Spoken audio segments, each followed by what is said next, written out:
প্রিয় নেতাজি, অনেকদিন ধরে চিঠি লিখব ভাবছিলাম, কিছুতেই আর হয়ে উঠছিল না। আজ কোনো একটা ঘটনার নিরিখে তোমাকে চিঠি লিখতে বসলাম।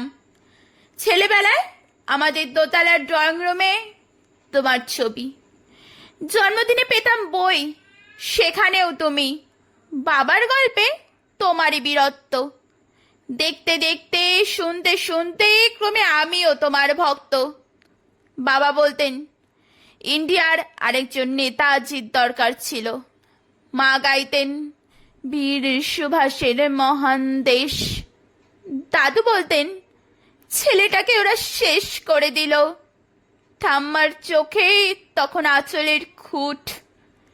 এসবের মধ্যে বড় হয়ে ওঠা আমিও কেমন একটা ঘোরের মধ্যে থাকতাম। ভাবতাম পারতে, তুমি সব পারতে, যদি আর একবার একবার আমাদের মধ্যে তোমাকে পেতাম। আজ উত্তর 40-এও আমার একই ভোর, তুমিই পারতে। কেননা দেশের মাটিতে দেশপ্রেমের মতো জোরালো একটা ঝাঁকুনি দেবার ক্ষমতা তখন আর কারোর ছিল না। এখনো আছে কি? তোমার হারিয়ে যাবার পর দেশে কত কমিশন বসেছে। ভারতের পূর্ব পশ্চিম উত্তর দক্ষিণে কোনো পীর, কোনো সন্ত, কোনো দয়ালু বৃদ্ধকে দেখে ভুল করেছে সবাই, ছুটে গেছে তুমি মনে করে, কিন্তু ফিরেছে মাথা নেড়ে, তবু তোমাকে পাওয়ার আশায় বুক বেঁধেছে। তুমি তো শুধু বসু বাড়ির নও, গোটা ভারতবর্ষের মণিকোঠার হীরক, যার আলোর শুদ্ধতা কালোকে সাদা করতে পারে। এই বিশ্বাসে ভর করে সবাই ভেবেছিল তুমি আসবে আসবে, কিন্তু এলে না। কেটে গেল অনেকগুলো বছর, পেরিয়ে এলাম জীবনে অনেক গলি খুঁজে। তুমি এখন বিমানবন্দরে, সভা সমিতিতে, রিসার্চ ব্যুরোতে, এমনকি ছেলের নাম করেনও। শুধু হৃদয় যেন দোলা দেয় না। জানো, তোমার জন্মদিনটা এখন সবাই ছুটির দিন বলে আয়েশ করে উপভোগ করে। আর ছেলেরা, তারা তো এখন দেশ থেকে বিদেশের খবরই বেশি রাখে। আর মেয়েরা, তারাও স্বাধীনতার ভেলায় চড়ে হতচকিত।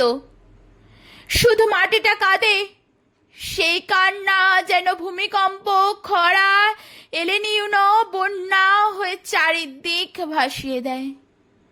এখন অভিমান করে শুয়ে থাকবে রেনকোজিতে। আজ যখন ঘাড়ের উপর AK-47 নিঃশ্বাস, রক্তের হোলি খেলা, ধর্মের জিগিরে, তখন শোনাও সেই আওয়াজ, আমি সুভাষ বলছি। মেয়েটা দৌড়ে এসে বলবে, মা মা দেখো উনি আসছেন। পাশের বাড়ির মেসমশাই ডাকবেন জানালা দিয়ে, বৌমা আমি বলিনি উনি ফিরে আসবেন।